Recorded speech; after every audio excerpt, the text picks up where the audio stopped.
For assignment criteria 3.3, we are looking for you to explain how your own planning meets the individual needs of learners within your classroom environment. So in other words, we are reflecting on the key term of inclusion within this assignment question. So we're looking at the ways that you as a teacher promote inclusion. So how do you promote an inclusive teaching and learning environment and atmosphere as well? So do have a look within the textbook at pages 359 to 364 for some practical ways on how you can promote an inclusive teaching and learning environment. So we are going to reflect on those within this assignment question.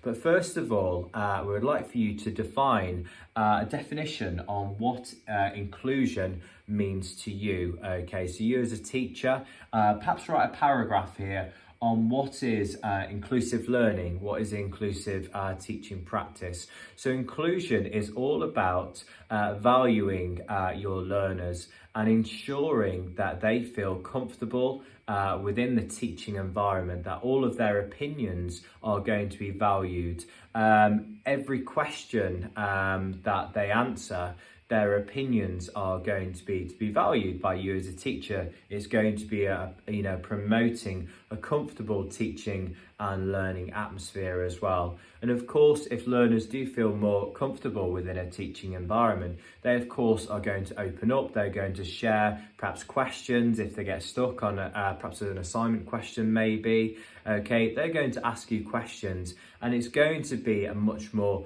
pleasant teaching and learning environment as well. So after your definition of inclusion or inclusive learning, we would like for you to then reflect on how do you ensure your planning meets the individual needs of learners. In other words, we would like for you to reflect on 4 to 5 different ways that you plan for inclusion, or that you demonstrate inclusive teaching practice within your teaching environment. Just behind me, we have a range of different practical examples which you can include. So for example, agreeing individual learning plans or action plans or goals with learners. So for example, an ILP, for example, those one-to-one meetings are going to promote inclusion. So setting achievable and manageable goals is going to really help foster motivation of that learner.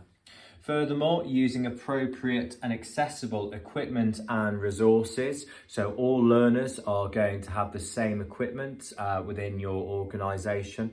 You can of course adapt resources for learners who perhaps have a specific individual learning need, okay? And of course, you can perhaps collaborate with fellow team members. It could be learning support assistants who are going to provide perhaps one-to-one support with individuals within your learning environment, but making sure that all learners are catered for in terms of equipment is going to promote an inclusive teaching environment.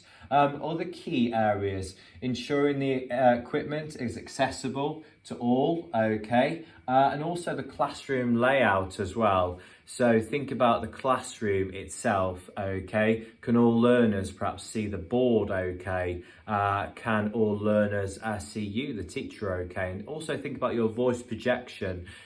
Is your classroom environment suitable for your voice projection, okay? Can all learners hear you? So all of those things, all of those considerations is going to be a fantastic way for you promoting an inclusive teaching and learning environment. Another key principle with promoting inclusion is learner rules, such as ground rules, guidelines, having those perhaps on a classroom teaching wall environment is going to help promote this inclusive teaching and learning practice. So think about perhaps 4 to 5 ways for this middle part of this assignment question that you as a teacher already use within your inclusive planning, okay, or delivery, okay. So 4 to 5 ways that you can promote inclusive practice. The last key section of this question is, are there simply any ways that you could improve your inclusive teaching practice? So here, think about perhaps 2 to 3 areas that you could promote your own inclusion. So this is personal to you. It could be attending inset days or training days specifically on inclusion and promoting your inclusive practice. So are there any CPD days, events that you could attend in order to further your knowledge of promoting this inclusive atmosphere?